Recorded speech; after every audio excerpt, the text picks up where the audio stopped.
Merci, Frère Neville. Bonsoir, mes amis. C'est vraiment je considère comme un grand privilège d'être ici au Tabernacle ce soir pour commencer une nouvelle série de réunions de 5 soirées. Ça fait un bout de temps que je n'ai pas tenu de réunion de réveil ici au Tabernacle. Nous n'avons jamais annoncé ça dans les journaux et tout, simplement parce que nous savions que nous n'aurions pas assez d'espace pour faire asseoir les gens, parce que la salle est petite et nous n'avons vraiment pas beaucoup de place assise. Mais nous ferons tout notre possible pour accueillir les gens. On voulait obtenir le gymnase de l'école secondaire ici, avant de l'annoncer. Mais là, c'est la période des classes maintenant, et c'est plutôt difficile de l'obtenir. Et je partirai bientôt, je pense, pour accomplir mon œuvre missionnaire et tout, à l'étranger. J'ai simplement voulu qu'on se rassemble tous pour avoir un peu de communion fraternelle avant d'y aller de nouveau. Vous savez, nous nous réunissons régulièrement, mais un jour, nous nous réunirons pour la dernière fois. Nous voulons donc rester le plus près possible du Seigneur et de sa parole, alors que nous voyons sa parole se dévoiler jour après jour, jour après jour. Je me suis dit que ce serait bien d'avoir ici une petite série de réunions au cours de laquelle on prierait pour les malades. Une chose m'a été annoncée il y a quelque temps par une vision que le Seigneur m'a donnée, il y a un an je pense, ou peut-être un peu plus. J'ai cela à la maison, c'est noté dans un calepin, un changement de ministère. Et beaucoup d'entre vous qui êtes assis ici, je ne dirai pas beaucoup, mais souvenez-vous, au début, quand nous avons construit ce tabernacle, vous vous souvenez de la vision qui est venue le matin, où nous avons posé la pierre angulaire ici, où il a dit « Ceci n'est pas ton tabernacle ». Mais il m'a placé sous les cieux et a dit « Il m'a parlé de différentes choses qui arriveraient ». Si vous le savez, si vous regardez bien, c'est arrivé exactement comme cela avait été dit, voyez, et il en a toujours été ainsi. Ainsi donc, je me repose avec assurance sur ce qu'il dit. C'est Dieu, et c'est forcément vrai. Et il y a quelque temps, j'étais dans une vision, et j'ai vu une grande tente. Oh, elle était immense, gigantesque. Je venais juste de finir de prêcher, et beaucoup d'âmes étaient à l'autel, à pleurer en quelque sorte, tout doucement, silencieusement, les mains levées. Un homme sympathique, à la voix douce et posée, est monté sur l'estrade et a dit « Il faut former la ligne de prière maintenant, tandis que frère Branham se prépare. » Je me tenais par là, et naturellement la ligne de prière était à ma gauche. Et j'ai vu une foule de gens qui faisaient la queue sur une distance d'environ un pâté de maison ou plus. Il y avait un petit abri, un abri en bois, à l'intérieur de cette tente. Et il y avait une femme qui se tenait là, un homme, celui qui prenait les noms. Et les gens entraient appuyés sur des béquilles, couchés sur des civières, et ils ressortaient de l'autre côté en marchant. Eh bien, je me demandais ce qui se passait là-dedans. Et cet ange du Seigneur, dont vous voyez la photo ici, il m'a quitté, est allé au-dessus de ce petit abri et est resté là. Puis il est descendu. Et une voix a parlé et a dit « Je te rencontrerai là-bas ». Eh bien, maintenant, j'attends ce moment-là. J'étais en congé depuis quelque temps pour me reposer à cause du surmenage. Je suis de retour. Et ici, le week-end dernier, 3 soirs de suite, nous avons en quelque sorte abordé des petits points de doctrine de cette Église. C'est-à-dire samedi soir, dimanche matin et dimanche soir dernier, avant cette série de réunions. C'était en quelque sorte pour secouer l'Église et la préparer, afin de pouvoir aller de l'avant avec cette série de réunions qui commence maintenant. Et immédiatement après ceci, dimanche soir sera ma soirée d'adieu au tabernacle, pour autant que je sache. Je serai absent pendant un certain temps. Et maintenant, J'espère et je mets ma confiance en Dieu pour que dans le courant de cette semaine, je puisse utiliser cette petite salle ici comme salle de prière pour y faire entrer les malades, les affligés, et voir s'il va me rencontrer pour une fois de plus commencer ce nouveau ministère au tabernacle. J'aimerais vraiment voir cela s'accomplir. Je ne sais pas ce que c'est, mes amis. Je n'ai aucune idée de ce que ce sera. Mais à lui qui écoute maintenant, je crois qu'en ce jour, ce sera quelque chose de plus pour aider ces pauvres enfants qui sont malades et qui souffrent. Je lui promets d'être fidèle et loyal, et d'essayer d'être plus loyal que je l'ai été avec les autres dons qu'il m'a donnés. Et si ça s'accomplit, ça sera tout aussi réel que les autres. Bon, les autres dons n'ont en rien perdu de leur efficacité, voyez. Mais à présent, j'attends que quelque chose de nouveau se produise. Et j'espère que ce sera ici. Eh bien, je me suis dit que je parlerai peut-être ce soir pour voir comment je me sens. Et une autre chose que je voulais faire, quand on y entrerait pour la première fois, c'est que je voulais voir si je pouvais faire venir ma femme là-dedans, pour qu'elle soit avec moi quand ça descendra pour la première fois, afin de voir si ça se passera ainsi. Sinon, quand on fera passer les femmes, il faudra les faire passer 2 à 2. On fera entrer 2 femmes à la fois.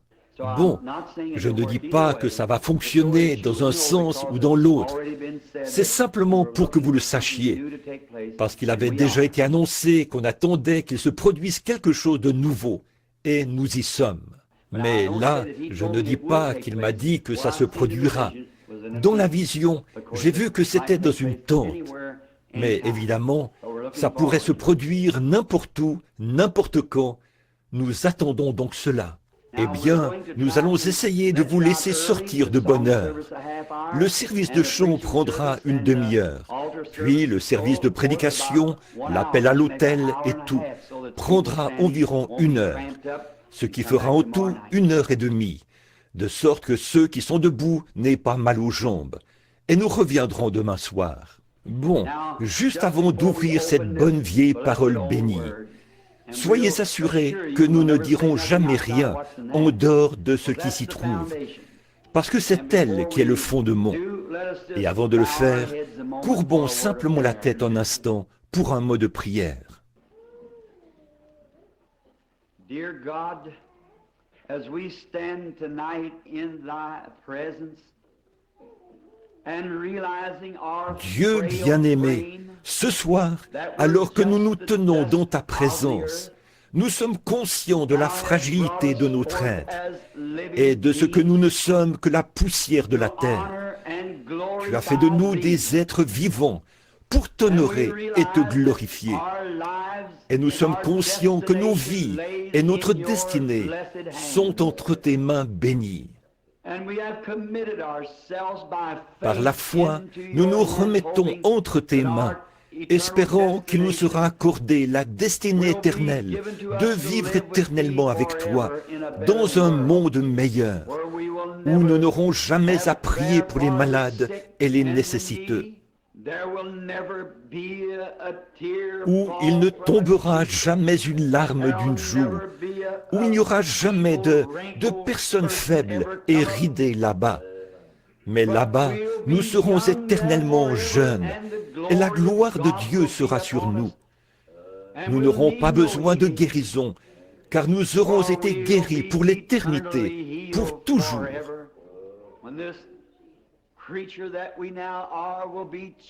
Quand cette créature que nous sommes maintenant sera changée et transformée en un corps semblable à son corps glorieux, alors nous le verrons tel qu'il est. En attendant que cette heure bénie arrive pour chacun de nous, notre désir, c'est de déployer tous les efforts possibles pour glorifier ton grand nom avec la foi que tu nous as donnée. C'est la veille de ce petit rassemblement ici, dans ce petit lieu commémoratif, où nous gardons le souvenir du premier réveil que nous avons tenu ici. et de ces grandes œuvres puissantes que tu as accomplies pour nous par ta grande et puissante main. Un réveil est parti d'ici et il s'est répandu dans chaque nation. Et ce soir, partout dans le monde, des feux de réveil brûlent sur les collines. Des hommes et des femmes guérissent de leurs maladies et de leurs infirmités. Et ils s'avancent pour connaître le Dieu vivant et vrai. Ô Seigneur Dieu, répands sur nous ce soir une abondante mesure de ton esprit, Seigneur.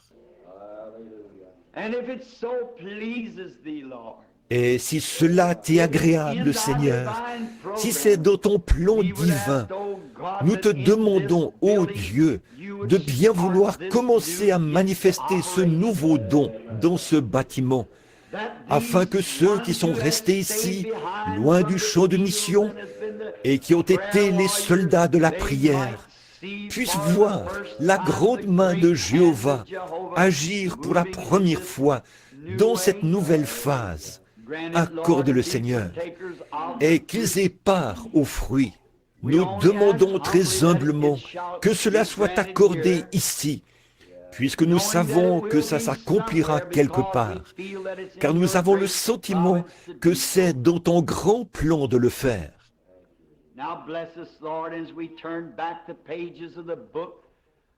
Maintenant, Seigneur, bénis-nous alors que nous tournons les pages du livre, ta sainte parole bénie. Puissent nos esprits s'ouvrir pour la recevoir, Seigneur.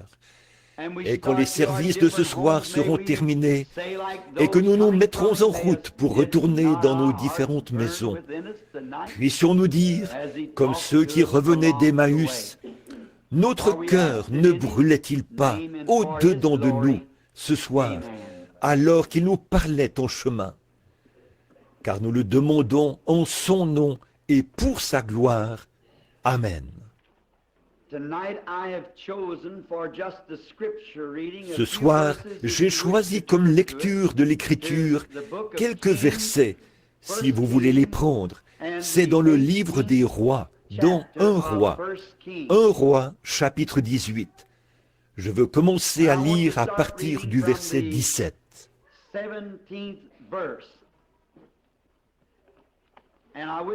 Et là, j'aimerais prendre comme sujet le faire sortir de l'histoire.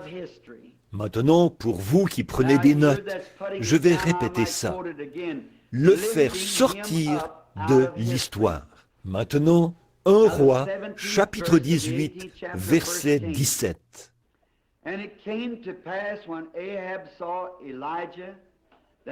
À peine Akab aperçut-il Élie, qu'il lui dit, « Est-ce toi qui jettes le trouble en Israël ?» Élie répondit, « Je ne trouble point Israël, c'est toi, au contraire, et la maison de ton père, puisque vous avez abandonné les commandements de l'Éternel, et que tu es allé après les Baals. Fais maintenant rassembler tout Israël auprès de moi, à la montagne du Carmel, et aussi les 450 prophètes des Baals, et les 400 prophètes d'Astarté, qui mangent à la table de Jézabel. » Akab envoya des messagers vers tous les enfants d'Israël, et il rassembla les prophètes à la montagne du Carmel.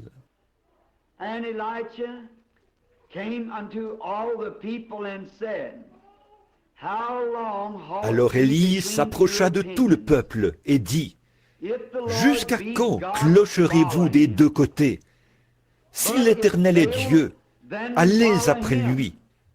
Si c'est Baal, allez après lui. » Le peuple ne lui répondit rien. We are standing tonight upon the brim and watching come to pass and unfold two Nous nous trouvons ce soir au bord de deux grands événements dont nous observons l'accomplissement et le déroulement. Et ces deux grands événements sont les suivants. L'un est la fin de l'histoire et l'autre est la fin du temps. Et au fil des âges, Beaucoup de grands hommes ont ardemment désiré voir cette heure dont nous nous approchons maintenant.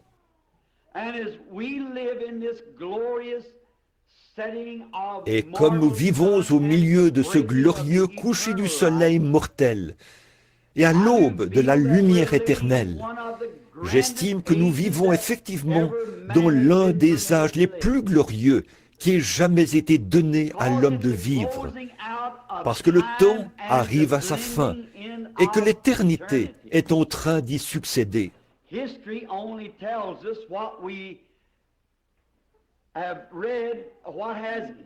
L'histoire nous rapporte seulement ce que nous avons lu, ce qui est déjà arrivé.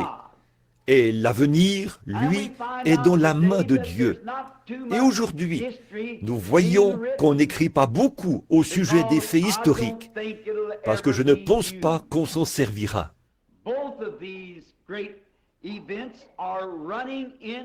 Ces deux grands événements se retrouvent maintenant dans des eaux peu profondes. Par exemple, la façon dont nous gérons la crise nationale. La sécurité nationale se retrouve maintenant dans des eaux peu profondes.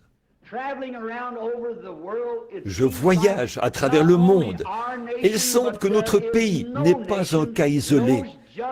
Mais aucun pays ne sait vraiment quoi faire. On dirait que la confusion règne partout.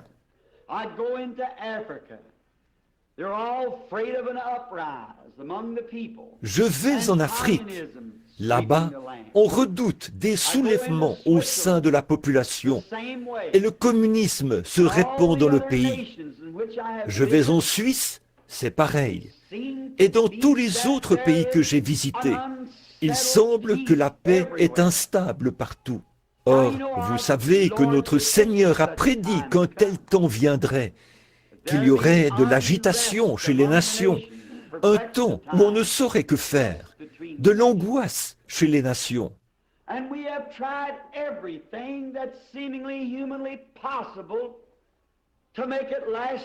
Et nous avons essayé tout ce qui nous semblait humainement possible pour faire que cela dure un peu plus longtemps. Mais moi, je crois qu'il n'y a plus de temps. Je ne crois pas qu'il y ait autre chose qu'on puisse faire à ce sujet. Nous sommes simplement à la fin de tout cela. Pendant un moment, on a essayé d'avoir des rois. Ça n'a pas marché. Puis, on a essayé la démocratie. Ça ne marche pas.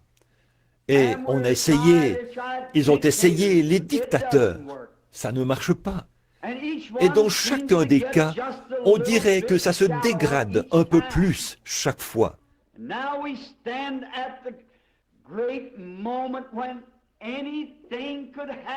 Nous sommes maintenant à un moment crucial où tout peut arriver. Dans 5 minutes, tout pourrait se terminer. Tous les pays pourraient être réduits en poussière. Et si nous en sommes là, où devrait-on être l'Église? C'est une grande période de crise. Et aussi, la vie de famille est en crise. On dirait que la vie de famille se retrouve maintenant dans des eaux peu profondes. Autrefois, dans le foyer, le père, le chef de famille, s'asseyait le matin et parlait à sa famille. Et ensemble, on prenait la bonne vieille Bible de famille et on la lisait un peu. Et tous se rassemblaient autour de la table et priaient. On ne voit plus ça. Et à la fin de la journée, après que maman avait fait la vaisselle, tous se rassemblaient alors à l'intérieur pour lire un peu plus de la Bible et prier avant d'aller au lit. C'était vraiment rare de voir la délinquance juvénile à cette époque-là. Tous les garçons allaient travailler dans les champs et les filles aidaient maman à faire la lessive au ruisseau. Mais aujourd'hui, il suffit d'appuyer sur un petit bouton et la vaisselle est faite. Maman saute dans une voiture et s'en va à une partie de cartes. où déambulent les rues. Et le travail est fait par un tracteur. Et tout ce que nous avons, c'est une bande de paresseux, de fainéants. Et la vie de famille est tant négligée que la Bible est mise au rencard. C'est au point qu'on serait obligé de fouiller pendant 1 heure pour en trouver une dans de nombreux foyers en Amérique. Pour pratiquer sa religion, on va à l'église le dimanche matin pour environ 20 minutes. Et si le pasteur prend environ 30 minutes, il est convoqué au conseil. Qu'est-ce? Il n'y a plus de vie de famille. Autrefois, le père et la mère s'aimaient, s'honoraient et se chérissaient mutuellement. Et quand elle était vieille, grisonnante et ridée, et que son pauvre vieux visage se déformait, et que ses lunettes pendaient sur son nez, papa l'aimait autant que quand elle était jeune et jolie. Mais aujourd'hui, je n'ai pas l'intention de critiquer, mais quand elle prend un peu de l'âge, il les change tout simplement contre un nouveau modèle. On dirait que c'est la tendance, comme on change de voiture et tout. On dirait que ce véritable amour familial n'existe plus tant que ça. Il s'est passé quelque chose. Il n'y a plus de vie de famille. On n'a plus le bon vieux foyer américain qu'on avait il y a bien des années. Il y a une autre chose que je voudrais mentionner. C'est une autre chose qui est en train de disparaître. L'amitié. Il n'y a plus d'amitié. On dirait qu'il n'existe plus d'amis comme auparavant. Et les amis que nous avons ne sont plus des amis fidèles comme auparavant. Je me souviens qu'autrefois, quand quelqu'un tombait malade dans le voisinage, tout le monde venait l'assister dans ses travaux et lui donnait un coup de main pour tout ce qui pouvait être fait. Parfois, on passait toute la nuit avec lui. Comme je l'ai souvent dit, et c'est vrai, on ne sait même pas que le voisin est mort, jusqu'à ce qu'on le découvre dans le journal. L'amitié. Papa a une clé de la maison, maman a la sienne. Ils sortent tous deux pour revenir au milieu de la nuit. Les enfants ne savent pas où ils sont. Les plus petits sont avec la babysitter. Et c'est comme ça que les gens mènent leur vie. Savez-vous que la Bible a prédit toutes ces choses? Donc, qu'est-ce que c'est alors? C'est que nous sommes dans une position où nous voyons ces choses arriver au bout. Prenons la vie de l'Église. C'est là que tout a commencé. Il n'y a plus de vie d'Église. Aujourd'hui, les gens prennent l'Église presque comme une idole, comme un mât totémique. On s'assoit à l'Église pendant 5 minutes et on dit « J'ai pratiqué ma religion ». On donne sa petite contribution, ou que sais-je encore, pour payer le pasteur. Si ça ne suffit pas, on organise un petit souper pour compléter le tout et donner au pasteur. Et s'il n'est pas satisfait, il s'en va ou on lui donnera un meilleur salaire. On dirait que ce n'est plus par un appel divin qu'on devient pasteur. On dirait que ça tend à devenir un simple gagne-pain pour le pasteur. Que là où on lui offre le plus d'argent, c'est là qu'il va. Ça ne devrait pas être comme ça. Il faudrait qu'un homme soit appelé de Dieu pour une communauté. Et s'il faut qu'il reste là, comme Élie au sommet de la montagne, près du torrent de Kérit, et attendre que les corbeaux le nourrissent. Il devrait y rester jusqu'à ce que sa mission divine se termine. Peu importe qu'il gagne un sou ou pas, l'appel de Dieu devrait passer en premier. Mais on dirait que c'est devenu l'appel pour de l'argent ou pour un poste plus important, quelque chose comme ça, ou pour devenir une personne plus populaire, faire partie d'une plus grande église, ou quelque chose comme ça. Et l'Église, à son tour, a jeté l'éponge. Tout ça arrive au bout. Regardez-la suivre son cours. Bon, je n'ai pas encore 50 ans. Je me souviens que quand j'allais à l'église baptiste et dans des églises méthodistes, ils avaient des réveils à l'ancienne mode. Là, ils poussaient des cris et louaient le Seigneur, marchaient de long large dans les allées et amenaient les pécheurs à s'avancer à l'autel. On ne voit plus ça nulle part. Autrefois, on avait des réunions de prière à l'ancienne mode lors des réveils. Et s'il y avait un pécheur dans le quartier, garçon ou fille, ces vieilles mamans et ces vieux papas priaient si fort que leur prière provoquait une prise de conscience chez ces jeunes. Et ils s'avançaient à l'autel. Et là, ils venaient à Christ. Mais on ne voit plus ça. On dirait que c'est dans des eaux peu profondes. Il me semble que les choses ne devraient pas du tout être comme ça. Et autrefois, la plupart des églises, il y a bien des années, quand on faisait des réunions de réveil dans une église, toutes les autres églises collaboraient. Elles participaient, apportaient leur assistance, y envoyaient leurs membres. Et on fermait les églises pour aller à ces réunions de réveil. On ne voit plus ça.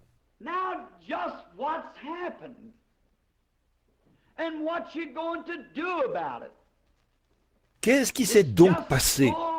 Et qu'est-ce que vous allez faire à ce sujet? Cela ne fait qu'accomplir la parole du Dieu vivant. Et cela indique deux choses. L'une, c'est la fin du temps.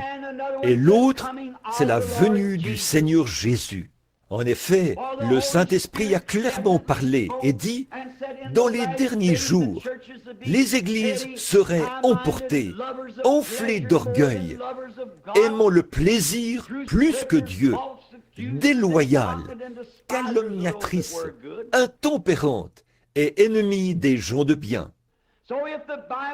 Donc, si la Bible a prédit que ces choses arriveraient, comment peut-on s'attendre à autre chose qu'à ça, ayant l'apparence de la piété et reniant ceux qui ont fait la force? Parcourez ce pays, nos pays.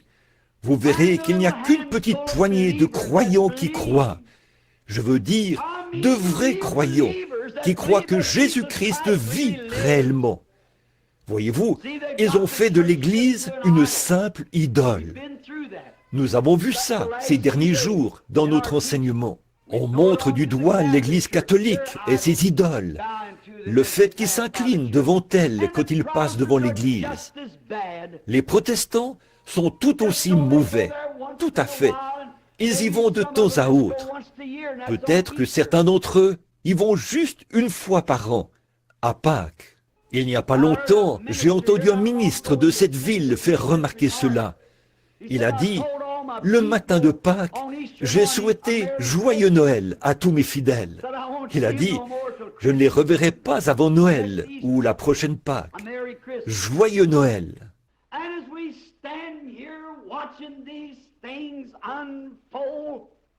Alors que nous sommes là, à voir ces choses se dérouler, tous mortels autant que nous sommes, nous savons que quelque chose doit arriver. Ça ne peut tout simplement pas continuer comme ça. Personne ne trouve le moyen de s'arrêter pendant 5 minutes. Partout dans les rues, ça se bouscule, ça court, on est pressé, on crée des embouteillages. Cet après-midi, quand les enfants marchaient sur la route, je revenais, c'était plutôt à midi, je revenais de New Albany. Et voilà une dame qui est arrivée là, à la hauteur de ses enfants, à environ, dans une zone limitée à 30 km à l'heure, à environ 100 ou 110 km à l'heure. Elle roulait aussi vite que possible. Où allait-elle? Quelques minutes après, j'ai demandé à la personne qui était avec moi, « Qu'est-ce que vous en pensez ?» 2 autres voitures sont passées à vive allure, comme des bolides, à la hauteur de ses enfants. Là, sur la petite rue où nous habitons, le matin, c'est comme une piste de course. les gens doivent se dépêcher de rentrer chez eux pour faire la vaisselle, ou écouter Arthur Godfrey, ou quelque chose comme ça. Où allez-vous? Qu'est-ce qui ne va pas?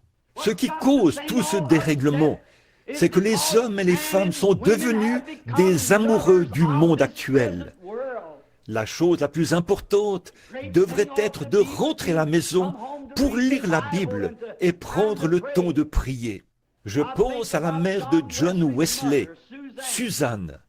Elle était mère de 17 enfants et elle trouvait le moyen de passer du temps en prière. Je pense que c'était soit 2 ou 3 heures par jour. En plus d'élever et de prendre soin de 17 enfants, ce qui a produit l'un des plus grands prédicateurs au monde et l'un des plus grands compositeurs de cantiques de l'époque, John et Charles. En effet, elle prenait le temps de servir Dieu et non de traîner dans les choses du monde. Et quand nous voyons sombrer le fondement de notre pays, le fondement de notre foyer, le fondement de notre Église, alors, mes frères, que pouvons-nous faire? Alors, je veux dire ceci. Oh, si j'avais une voix qui pouvait résonner dans le monde entier. Il nous reste encore un fondement solide. C'est la sainte parole bénie de Dieu, la Bible. En effet, tous les cieux et la terre passeront, mais la parole de Dieu ne passera jamais.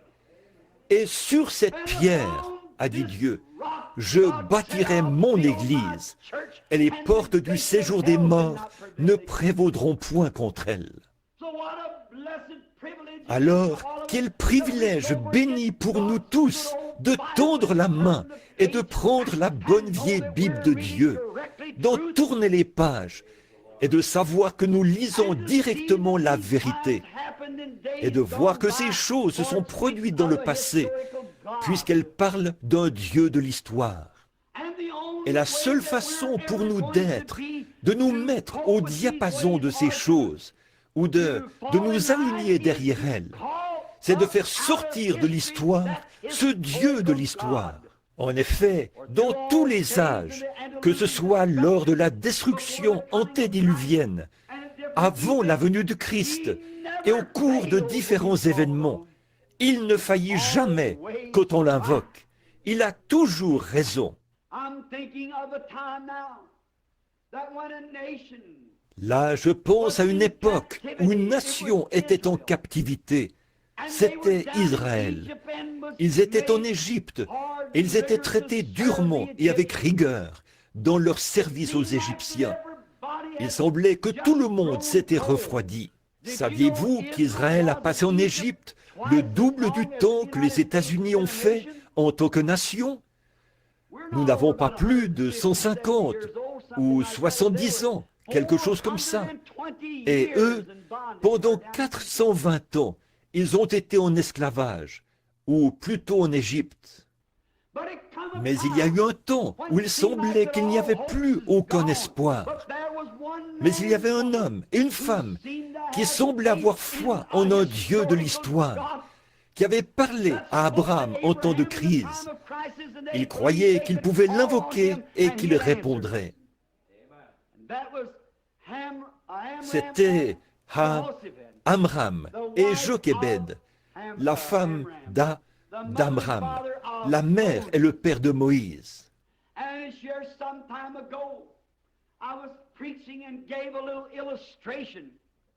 Et comme je prêchais ici il y a quelque temps, j'ai un peu illustré comment Amram rentrait chez lui le soir et il disait « Jochébed, je suis très fatigué ». Il avait sur le dos les marques fraîches des coups de fouet du chef de corvée. Et peut-être qu'elle était là, à nettoyer patiemment ces endroits. Et en pleurs, elle disait « Oh, Amram, n'y a-t-il rien qu'on puisse faire ?» Je peux l'entendre dire « Oh, chérie, si tu avais été avec moi aujourd'hui, tu les aurais vus battre les jeunes garçons qui essayaient de tirer les charges. mais ils étaient sans cœur. Ils les ont traités comme des animaux. Ce sont nos jeunes Israélites. N'y a-t-il rien qu'on puisse faire? C'est ce que je me demande maintenant. Je vois nos jeunes, ces adolescents qui seront les hommes et les femmes de demain, nos adolescents d'aujourd'hui.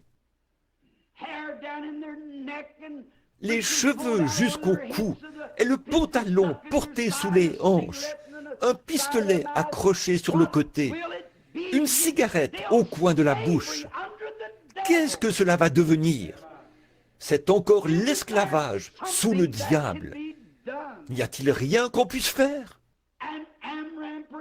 Et Amram, peut-être, l'un des rares habitants du pays, montait les marches d'un petit escalier, peu importe sa fatigue. Là, chaque soir, il invoquait le Dieu d'Abraham. Ce Dieu qui, comme il l'avait appris, était venu à Abraham, était venu à Job, était venu à Isaac, était venu à Jacob, aux heures de la détresse. Et certainement, s'il avait été Dieu en leur jour, il serait Dieu en ce jour-là.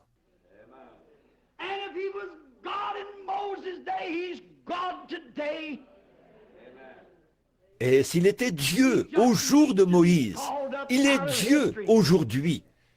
Il suffit de le faire sortir de l'histoire et de l'appeler sur la scène.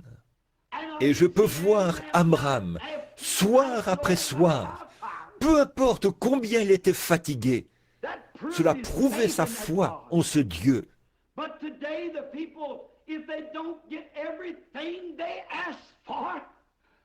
Mais aujourd'hui, si les gens n'obtiennent pas tout ce qu'ils demandent la première fois qu'ils prient, ils se disent qu'il est mort. Ce qu'il nous faut aujourd'hui, c'est des hommes et des femmes nobles d'esprit, des hommes et des femmes qui sont déterminés à tenir ferme, jusqu'à ce qu'ils voient un Dieu qui vit vraiment passer à l'action, des gens qui ne renonceront pas. Ils sont bien décidés à s'en tenir à cela. S'ils sont malades et que le médecin leur a dit qu'ils ne peuvent pas se rétablir, il y a cependant quelque chose en eux qui leur dit qu'ils vont se rétablir. Tenez ferme, quoi qu'il arrive. Avez-vous adhéré aux églises du monde dénominationnel après que vous avez épuisé toutes vos forces? Allez d'un lieu à l'autre sans jamais trouver de soulagement? Il y a encore un Dieu qui répond à la prière et qui sauve du péché.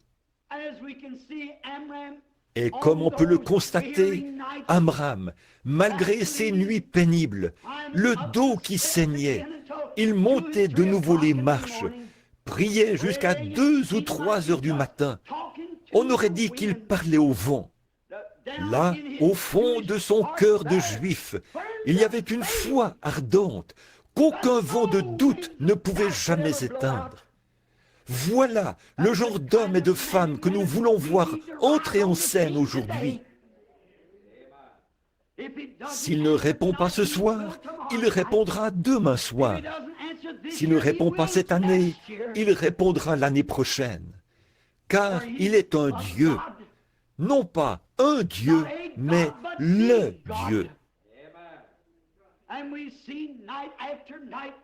Et nous voyons qu'Amram, soir après soir, il montait les marches. Et Jochébed s'approchait de lui et disait, « Amram, mon chéri, tu as prié là-haut toute la nuit. Pourquoi ne demandes-tu pas à certains des jeunes hommes où tu travailles de prier un peu? Eh bien, chéri, et s'ils ne le font pas, il faut que quelqu'un le fasse. Il faut que quelqu'un prie jusqu'à exaucement. » Voilà le sentiment qui devrait animer chaque chrétien ce soir. Ne pas attendre quelqu'un d'autre, mais prendre les devants nous-mêmes jusqu'à exaucement. Si nous croyons que la Bible contient de l'histoire, c'est aussi un livre prophétique qui nous dit que ce même Dieu se lèvera dans les derniers jours. Et il est temps qu'il entre en scène. Voilà ce qu'Amram savait, que Moïse avait prophétisé Ou, non pas Moïse, excusez-moi, Abraham avait reçu une promesse de la part de ce Dieu de l'histoire, qui n'avait répondu à aucune prière depuis 400 ans, d'après ce que l'histoire nous rapporte. Mais il avait promis qu'il les ferait sortir. Et on dirait que notre Dieu reste bien silencieux depuis longtemps, mais l'heure est venue où il va entrer en scène. Un soir, ça faisait peut-être plusieurs années qu'Abraham priait. Ses cheveux commençaient alors à grisonner, et toujours pas de délivrance. Mais la situation empirait continuellement. Un soir, il est passé vraiment aux choses sérieuses. Voilà comment nous devons nous y prendre. Passer vraiment aux choses sérieuses. Il a dit, « Ô Dieu, c'est ce que tu as promis. » Et nous l'avons attendu avec impatience. Et nous voyons que tous les signes sont là et que le temps est proche. Il est temps que tu fasses quelque chose à ce sujet.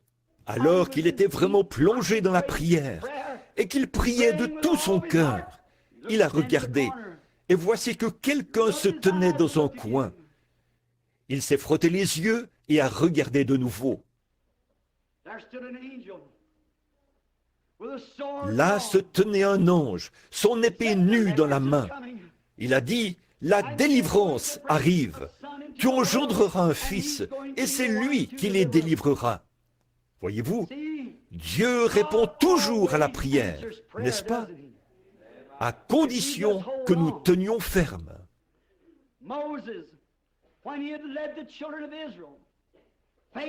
Moïse, après avoir conduit fidèlement les enfants d'Israël dans le désert, il est arrivé à la mer Rouge. D'un côté, les montagnes, de l'autre, le désert. Par là, l'armée de Pharaon, et devant eux, la mer Rouge. Ils étaient pris au piège dans une petite bande de terre. On dirait que même la nature s'était écriée. Que va-t-il se passer? C'est fini pour eux. L'armée de Pharaon, par dizaines de milliers, allait les écraser. Mais qu'est-ce que le peuple a fait? Il s'est mis à murmurer et à se plaindre. Oh, ça aurait été mieux si nous étions restés à l'endroit où nous étions.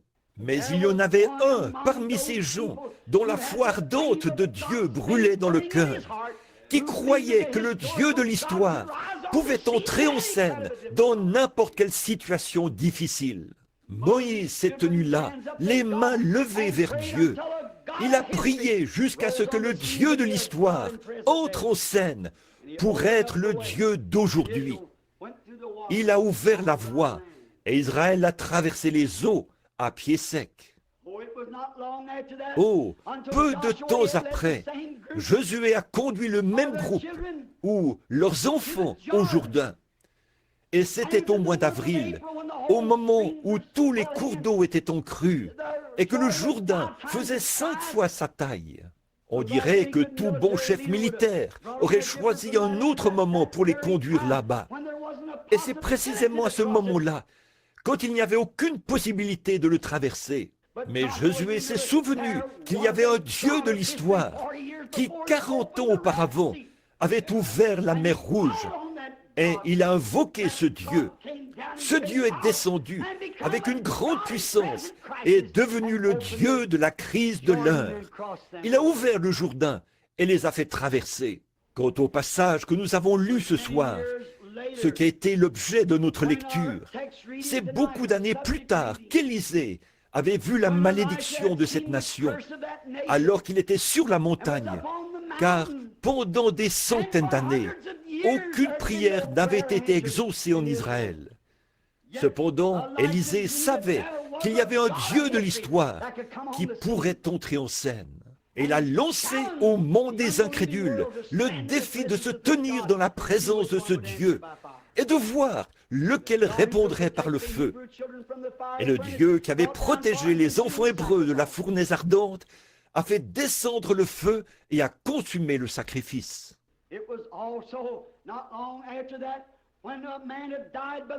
Peu de temps après, un homme du nom de Lazare était mort. Et il y avait un Dieu qui vivait encore. Il avait pu ramener Enoch à la maison sans même qu'il voie la mort et faire monter Élie dans un char de feu. On l'avait appelé sur la scène à l'heure sombre de la mort. Et il avait agi exactement comme il le ferait à tout moment. Pourtant, il était un Dieu de l'histoire. Mais on l'a sorti de l'histoire pour la crise de l'heure. C'était près de la porte de Jéricho, où un aveugle était assis au bord de la route et il criait. Il n'y avait plus aucun espoir. Aucun médecin ne pouvait l'aider. Il avait dépensé tout son argent. Il ne lui restait plus qu'à rester assis là et à rêver quelques jours, jusqu'à ce que la mort lui soit un doux soulagement. Et un jour, le long de la route, est descendu un Dieu de l'histoire, qui est entré en scène pour une crise de l'heure. Dieu a ouvert les yeux de cet aveugle. C'est dans la maison de Jairus que les médecins avaient échoué. Ils avaient renvoyé la petite fille pour y mourir. Et la mort y était entrée et y avait fait ses ravages. Elle avait pris l'unique enfant de ce foyer, la petite fille de 12 ans, et on l'avait allongée sur le divan. Alors que ce jeune prédicateur au cœur brisé avait dû abandonner sa dénomination et tous ses amis, mais il s'est souvenu qu'il y avait un Dieu de l'histoire qui pouvait ressusciter les morts. Et il est allé à sa recherche. Cherchez et vous trouverez. Frappez et l'on vous ouvrira. Demandez et l'on vous donnera. Il est toujours le même Dieu. Ce Dieu qui habitait dans un corps appelé Jésus, le Fils de Dieu. Quand on l'a appelé sur la scène et qu'on l'a fait sortir de l'histoire, le Dieu qui avait ressuscité les morts dans l'Ancien Testament, qui avait ramené à la vie un petit enfant mort par un prophète. Ce Dieu ne peut pas mourir. Il est Dieu pour l'éternité. Cet enfant était couché, allongé sur le lit. Et le jeune Jairus, qui savait que l'enfant de la Sunamite lui avait été rendu, il a dit, ce Dieu de l'histoire, si jamais on pouvait l'appeler à entrer en action, il est le même Dieu aujourd'hui. Et à force d'y songer, il avait entendu parler d'un homme qui prétendait avoir la puissance. C'était Jésus de Nazareth, celui qu'ils haïssaient tous. Mais il l'a appelé sur la scène, car c'était lui le plus proche représentant de Dieu, d'un Dieu, du Dieu vivant, qu'il avait pu trouver ce jour-là. Et quand on l'a appelé sur la scène et qu'on a invoqué ce Dieu de l'histoire, il a agi de la même manière qu'il l'avait fait quand il avait parlé à Élie au sujet de cet enfant mort. Laissez-moi vous dire encore aujourd'hui, mon frère, ma sœur, en ce temps de crise, alors que le cancer ronge le monde et qu'il y a toutes sortes de maladies, ce même Dieu de l'histoire qui purifiait les lépreux, guérissait les malades et ressuscitait les morts, est le même Dieu aujourd'hui. Il attend impatiemment que son peuple l'appelle à entrer en scène. Celui qui a pardonné à une prostituée d'avoir commis adultère 7 fois par jour. Celui qui a purifié le plus vil des pécheurs et l'a rendu blond comme un lys. Ce même Dieu de l'histoire vit aujourd'hui pour purifier tout cœur noirci par le péché et l'incrédulité. Un jour, il y avait un homme dont le fils était atteint d'épilepsie. Il l'a emmené à l'église et les disciples ont dansé et ont crié à tue-tête autour de lui pendant un moment et ils n'ont rien pu faire. Mais il y avait un Dieu de l'histoire qui vivait encore. Il était bien décidé à le trouver. Quand il l'a vu descendre de la montagne, il a couru vers lui et a dit « Seigneur, aie pitié de moi. Un démon s'est emparé de mon enfant. Il devient tout raide et tombe dans le feu. » Jésus a dit « Je le peux si tu crois. » Si tu crois quoi? Si tu crois que le Dieu de l'histoire vit encore aujourd'hui. On l'a appelé sur la scène et l'épilepsie a quitté cet enfant. Ce même Dieu vit aujourd'hui, alors que les églises ont failli, alors que la politique a failli, alors que tout le reste a failli. L'homme a failli et tout a failli. Dieu ne peut pas faillir. Il est le Dieu de cette vieille Bible à la couverture noire. Sa promesse est tout aussi vraie que jamais. Et il est temps que son peuple l'invoque, le sorte de l'histoire. Car il est écrit, Jésus-Christ est le même, hier, aujourd'hui et éternellement. Il est un Dieu de l'histoire, et il est un Dieu du temps présent. Et dans les derniers jours, a-t-il dit, je répandrai de mon esprit sur toute chair, et des signes et des prodiges accompagneront ceux qui auront cru. Car en mon nom, ils chasseront les démons, ils parleront de nouvelles langues. S'ils saisissent des serpents ou boivent quelques breuvages mortels, cela ne leur fera point de mal. Et s'ils imposent les mains aux malades, les malades seront guéris. C'est un Dieu de l'histoire qui a fait la promesse. Et aujourd'hui, nous sommes le peuple de son pâturage. Nous sommes les brebis de son troupeau. Et il attend que nous prenions position et que nous l'appelions à entrer en action. Appelez-le sur la scène. Voyez-le commencer à agir. Voyez-le faire ce qui est suprême. Voyez-le faire ce qui va étonner les hommes, qui se gratteront la tête, car ils ne comprennent pas. Il est un Dieu de l'histoire et un Dieu d'aujourd'hui. Il attend qu'on le sorte de l'histoire. Ne le considérons pas. À quoi nous sert un Dieu de l'histoire s'il est seulement un Dieu de l'histoire? À quoi aurait servi un Dieu de l'histoire à Amram et Jochébed? À quoi aurait servi un Dieu de l'histoire à Moïse? À quoi aurait servi un Dieu de l'histoire à Lazare? À quoi aurait servi un Dieu de l'histoire? Aurait servi à l'aveugle Bartimée à la porte. Et à quoi vous servirait un Dieu de l'histoire ce soir s'il n'est pas le même aujourd'hui? Il est le même aujourd'hui. Il pardonne tous nos péchés et guérit toutes nos maladies. Le Dieu de l'histoire, si on le fait sortir de l'histoire, il brillera en ce jour de lumière. Quoi? Alors que le temps tire à sa fin, alors que la politique tire à sa fin, alors que la vie tire à sa fin, alors que tout arrive à son terme, Jésus vient à la lumière. Alors que tout est détruit, lui, il continue de briller. Le lys de la vallée, l'étoile brillante du matin. Il est le même hier, aujourd'hui et éternellement. Invoquez simplement le Dieu de l'histoire. Vous le verrez devenir le Dieu du présent, sorti de l'histoire, pour briller exactement comme il l'a fait en ce temps-là. Il agira de la même façon. Il fera la même chose. Il pardonnera de la même façon. Il guérira de la même façon. Ses compassions sont les mêmes. Sa bonne volonté est la même. Et sa puissance est la même. Il est le même. Il attend notre... Vous ne pouvez pas l'invoquer de vos lèvres seulement. Il ne vient pas quand on le serre des lèvres seulement. Il vient par la foi.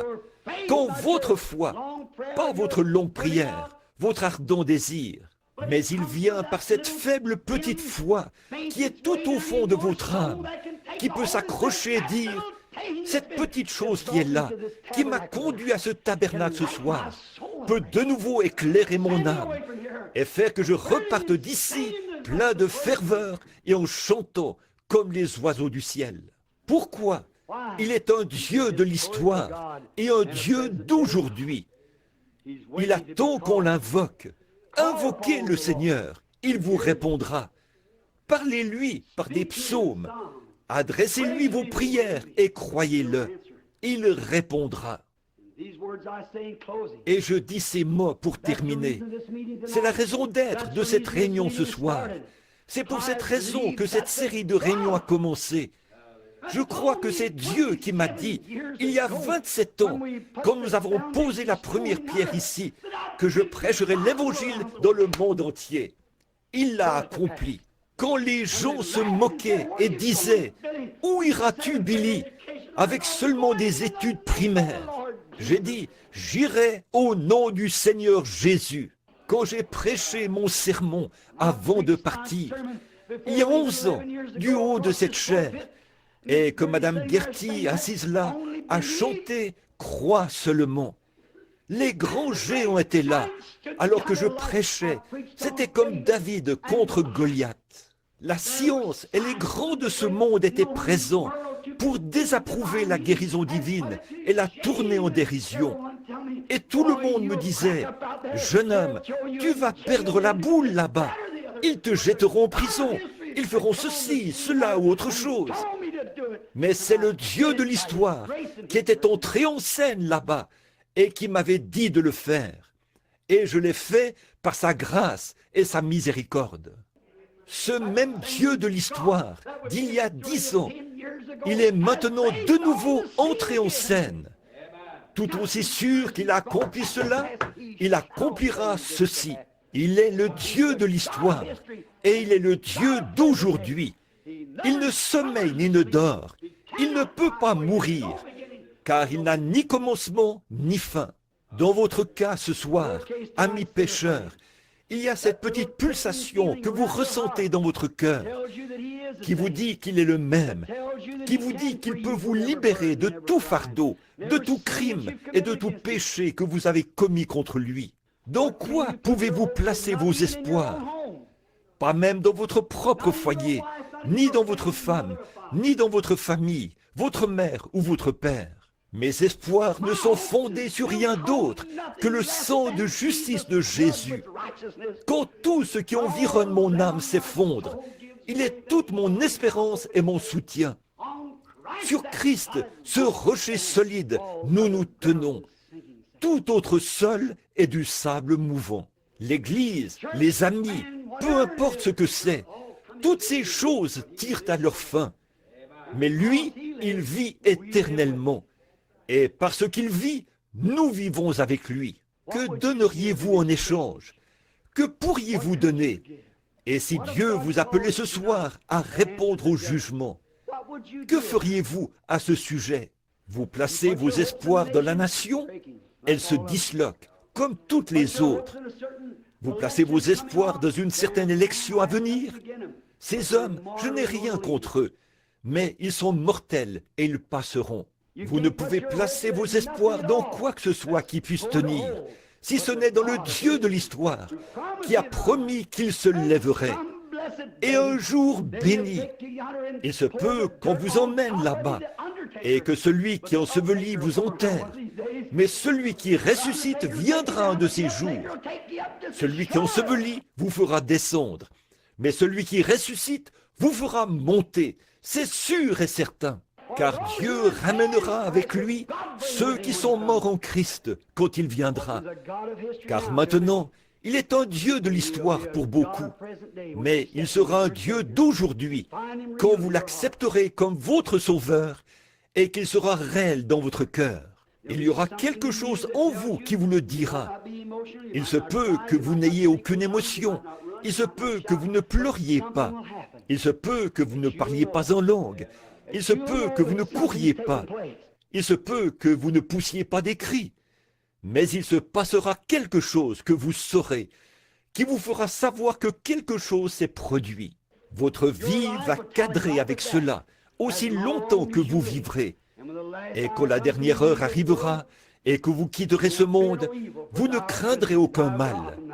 Car tu es avec moi, ta houlette et ton bâton me rassurent. Quand le médecin vous aura abandonné, qu'il sera parti, et que vos veines commenceront à se refroidir. Comme M. Vauder l'autre soir, notre illustre ex-maire de la ville. Il est allé écouter M. Nixon parler. Il est mort sur place.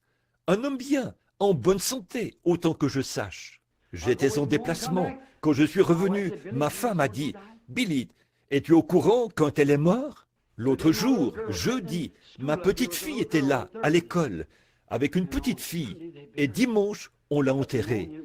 Elle avait attrapé la pneumonie. Cela atteint son cœur ou quelque chose comme ça. Ça l'a tuée. Elle est morte. Et une de mes amies, là, Madame Williams, la femme de Buck Williams, je le connais depuis des années. Zella Breckman, là-bas. Elle est ici, quelque part dans le bâtiment. C'est sa sœur. Elle habitait là, à côté de nous, pendant des années, quand on habitait de l'autre côté de la rue. Elle s'en est allée. Elle était un peu nerveuse. Mais à mon retour, elle était partie. Vous voyez ce que c'est? Un de ces jours, c'est vous allez y faire face. Et tout l'argent que vous pouvez amasser, tous les amis que vous pouvez multiplier, il n'y a pas de mal à ça. Mais toutes ces choses, reléguez-les au second plan. Croyez que ce Dieu de l'histoire est le Dieu d'aujourd'hui, qu'il est le même. Vous verrez ce qu'il fera pour vous. Pour vous qui êtes malade et qui êtes dans le besoin, le médecin vous a abandonné. Il ne peut plus rien faire pour vous. Souvenez-vous, le Dieu de l'histoire est le même Dieu aujourd'hui. Prions pendant un instant maintenant, alors que nous courbons la tête.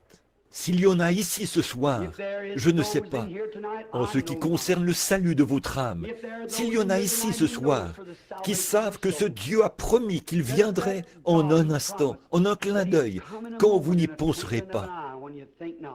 Si ce Dieu n'est pas avec vous et que vous vous imaginiez simplement que vous l'avez, souvenez-vous, telle voie paraît droite, mais son issue, c'est la voie de la mort. Si vous n'êtes pas certain que vous êtes sauvé ce soir et que s'il venait, vous iriez avec lui, voulez-vous simplement lever la main vers lui et en le faisant dire « Aie pitié de moi, ô Dieu !» Merci, que Dieu vous bénisse. Beaucoup de mains se sont levées. Y aurait-il quelqu'un d'autre avant que nous terminions? Voulez-vous, avons compris? Que Dieu vous bénisse, jeune femme. N'ayez pas honte, là, certainement. Ça sert à quoi de prêcher un Dieu de l'histoire s'il n'est pas le même aujourd'hui? Et frères et sœurs, je dis ceci. Une fois, j'ai lu au sujet d'un Dieu de l'histoire. J'ai lu à son sujet dans des livres. J'ai lu à son sujet dans la Bible. Mais un jour, je l'ai rencontré. Je l'ai rencontré. Il est venu à moi. Il m'a dit de ne pas boire, de ne pas fumer et de ne pas souiller mon corps. Et qu'il avait quelque chose à me faire faire, que je serais un peu plus grand. Je n'étais qu'un petit garçon. Il a confirmé cela. Il l'a fait. Voici sa photo que la science a prise, accrochée ici maintenant. Voyez, le monde le sait. Il l'a confirmé parmi vous. Il connaît chaque pensée de votre cœur. Il a confirmé ce qu'il est. Il est le même Dieu aujourd'hui. Il n'est pas un Dieu de l'histoire. Ne soyez pas, ne laissez pas le monde vous leurrer par les souillures, les choses du monde. Croyez-le maintenant. Voulez-vous lever la main? Ceux qui ne l'ont pas fait, voulez-vous lever la main pour dire « Oh Dieu, je n'en suis pas sûr, mais je veux en être sûr. Laisse-moi. » Que Dieu vous bénisse, jeune homme. Quelqu'un? Que Dieu vous bénisse là-bas, ma sœur. Que Dieu vous bénisse, mon frère. Quelqu'un d'autre? Que Dieu vous bénisse, ma sœur. Que Dieu vous bénisse là-bas, mon frère. C'est vrai. Vous dites, frère Bill, est-ce que ça changera quelque chose pour moi si je lève la main? Levez la main une fois et vous verrez. Frères et sœurs, chaque fois qu'on fait quelque chose correctement, on se sent bien. Soyez honnêtes. Ne mentez pas à Dieu, là. On ne ment pas à Dieu. Il le sait. On se ment à soi-même. Vous savez, un mensonge est une chose si horrible que ça peut vous conduire devant des cours fédérales et des cours pénales. Et là, on vous mettra un détecteur de mensonges au bras. Et vous ferez tout votre possible pour que ça sonne comme si c'était la vérité. Mais vos nerfs attesteront que vous dites un mensonge. Pourquoi? Vous n'avez pas été fait pour mentir. Et si un détecteur de mensonges le sait, qu'en est-il de Dieu? Vous dites, mais frère, je suis baptiste, je suis presbytérien, je suis méthodiste. C'est très bien. Je vous demande une chose. Avez-vous déjà rencontré ce Dieu de l'histoire? Est-il descendu dans le buisson ardent devant vous et vous le savez? A-t-il parlé à votre âme et avez-vous la certitude que vos péchés sont effacés? Si ce n'est pas le cas, ne prenez aucun risque. Ne vous contentez pas d'adhérer à une église ou d'avoir été là et d'avoir éprouvé un petit sentiment de bien-être. Vous devez le connaître. Entendre parler de lui, avoir ses bénédictions, ce n'est pas ça qui donne la vie, mais le connaître lui. C'est ça qui donne la vie. Le connaître personnellement. Le pronom personnel, le connaître. Il ne s'agit pas de connaître son livre, d'être un bon étudiant, d'être un bon membre, ni un homme bien ou une femme bien. Ça ne suffit pas. Ça, c'est le produit de la loi. Mais il s'agit de le connaître, lui. L'avez-vous rencontré? Le Dieu qui a parlé à Moïse dans le buisson ardent, vous est-il apparu? L'avez-vous entendu vous parler, de sorte que vous êtes sûr que c'était lui? S'il ne l'a pas fait, levez simplement la main, dites « Ô Dieu, parle-moi maintenant. Est-ce que c'est toi qui chuchotes dans mon cœur? Je voudrais te connaître. Que Dieu vous bénisse, jeune dame. Que Dieu vous bénisse là derrière. C'est bien, très bien. Quelqu'un qui ne l'a pas fait, très bien. Que Dieu vous bénisse, ma sœur. Que Dieu vous bénisse ici, jeune dame. C'est bien. Que Dieu vous bénisse ici, mademoiselle. Maintenant, tout doucement, pendant que vous avez la tête inclinée, fredonnons ça doucement. Some golden daybreak, Jesus will come. Some golden daybreak,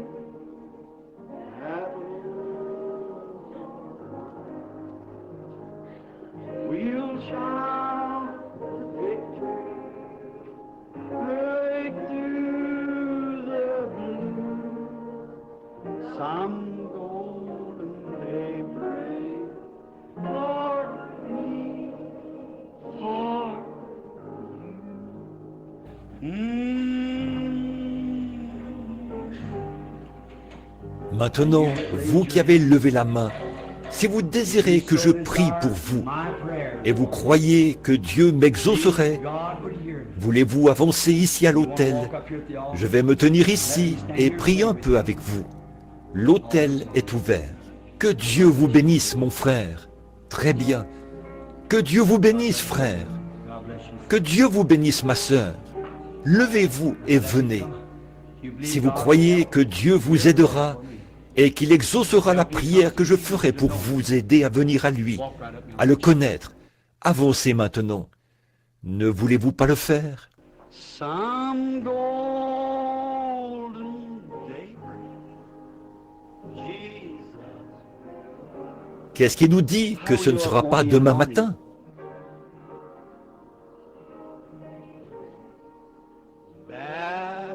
That battle you're fighting right now. Ce combat que vous menez en ce moment, ne voulez-vous pas qu'il soit gagné maintenant? Qu'il soit gagné maintenant, pour que vous puissiez crier victoire. Avancez-vous simplement, très bien. Frayez-vous un chemin jusqu'ici.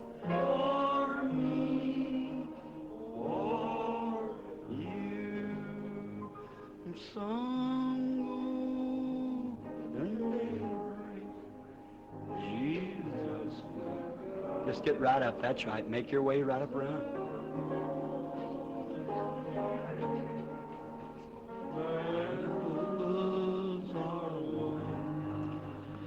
We'll shout the victory.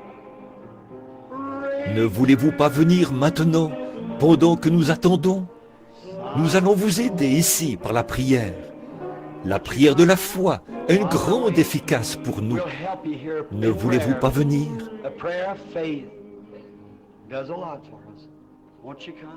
Je vous incite à venir, d'accepter le Dieu du temps présent. Pas simplement un Dieu qui consiste à aller dans une église et dire « Eh bien, j'ai adhéré à l'église ». Ce Dieu-là ne fera pas l'affaire. Un Dieu méthodiste, un Dieu baptiste, un Dieu presbytérien, un Dieu pentecôtiste, ça ne fera pas l'affaire. Recevez le Dieu de cette Bible.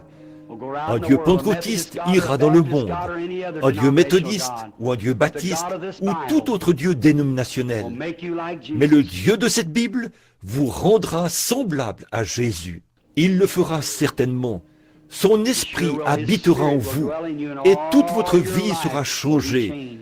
Ce tempérament colérique, cette méchanceté, cet esprit qui ne pardonne pas, Cette chose rongera votre âme perdue pour l'éternité. Je suis simplement en train de lancer un filet maintenant. C'est à vous d'y voir. Laissez-vous attraper, le voulez-vous? Avancez-vous, placez-vous autour de l'autel ici. Beaucoup d'entre vous ont levé la main là derrière. Vos voisins de siège vont vous laisser passer.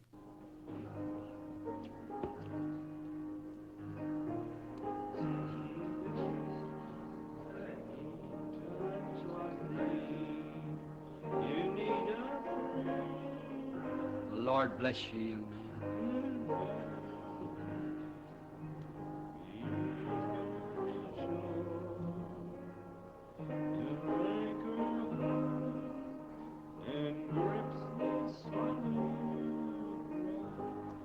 Now, while she's softly playing the music, here stands.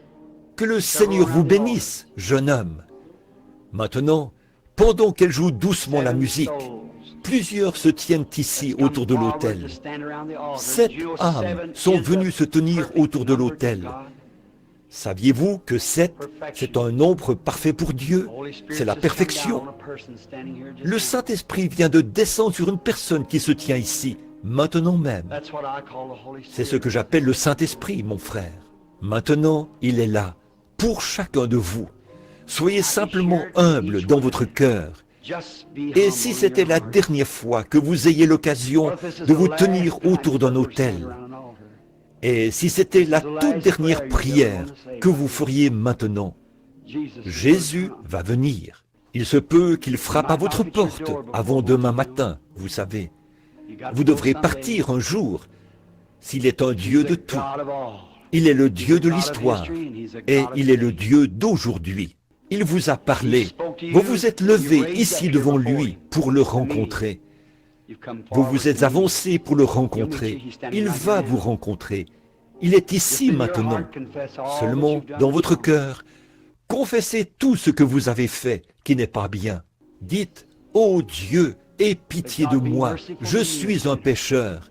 J'ai mal agi et je confesse maintenant de tout mon cœur que j'ai tort. Je veux que tu aies pitié de moi et que tu pardonnes mes péchés.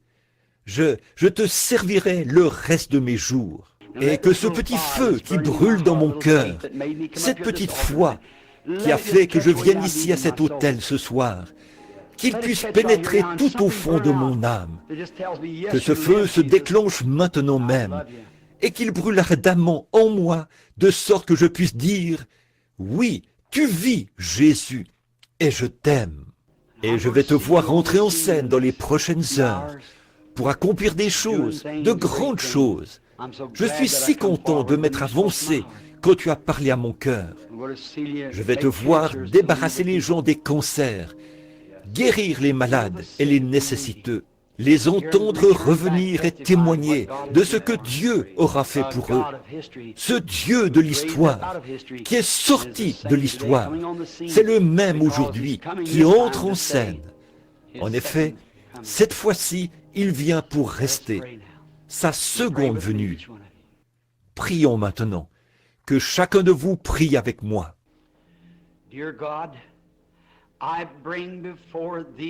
Dieu bien-aimé, j'amène ces 7 âmes devant toi maintenant. Le premier soir a produit 7 astres errants. Dans ta précieuse parole, tu as dit, « Nul ne peut venir à moi si mon Père ne l'attire premièrement. Et je ne mettrai pas dehors celui qui vient à moi, mais je lui donnerai la vie éternelle et je le ressusciterai au dernier jour. »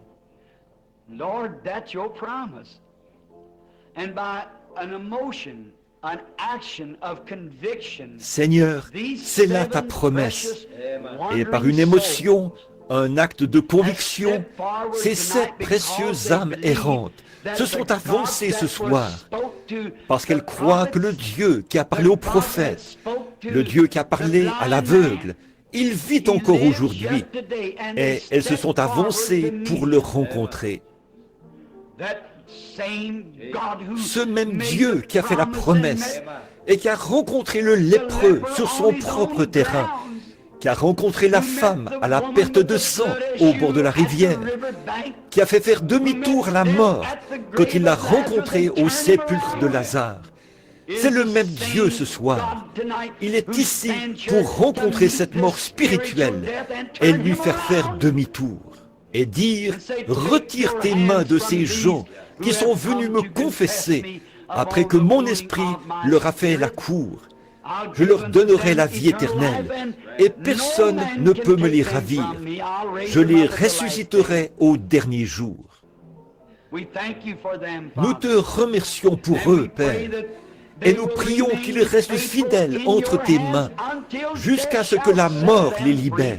Quand ils entreront dans les joies du Seigneur, en ce glorieux jour, quand le souper des noces aura lieu dans les cieux, quand le roi viendra et dira « Te souviens-tu du 1er octobre 1958, dans ce petit tabernacle en béton? Tu t'es avancé et tu m'as reçu comme ton sauveur. Je t'avais parlé. À ce moment-là, tu étais un pécheur. Mais maintenant, je t'ai sauvé. Et maintenant, tu es à moi. Et tu as la vie éternelle. Entre maintenant dans les joies que j'ai préparées pour toi dès la fondation du monde. Accorde-le, Seigneur. Ils sont à toi maintenant. Nous te les confions au nom de Jésus-Christ. Amen. Maintenant, que l'auditoire garde la tête inclinée. Je vais demander à chacun de vous qui êtes ici à l'autel, sentez-vous dans votre cœur, là, tout au fond de votre âme, que la petite flamme de la foi qui vous a dit de venir ici à l'autel, d'accomplir l'acte que vous venez d'accomplir, après que vous avez levé les mains et que vous vous êtes avancé, sentez-vous que cette petite flamme a commencé à brûler et à devenir une vraie foi vivante dans votre cœur? Croyez-vous maintenant que Jésus a pardonné vos péchés et que vous allez être à lui à partir de maintenant? Si c'est le cas, voulez-vous lever la main droite vers lui? Ceux qui sont autour de l'autel, levez la main droite si vous sentez que Jésus a pardonné tous vos péchés. Ceux qui sont autour, maintenant, il y a 2, 3 mains qui ne se sont pas levées. Maintenant, que tout le monde continue de prier.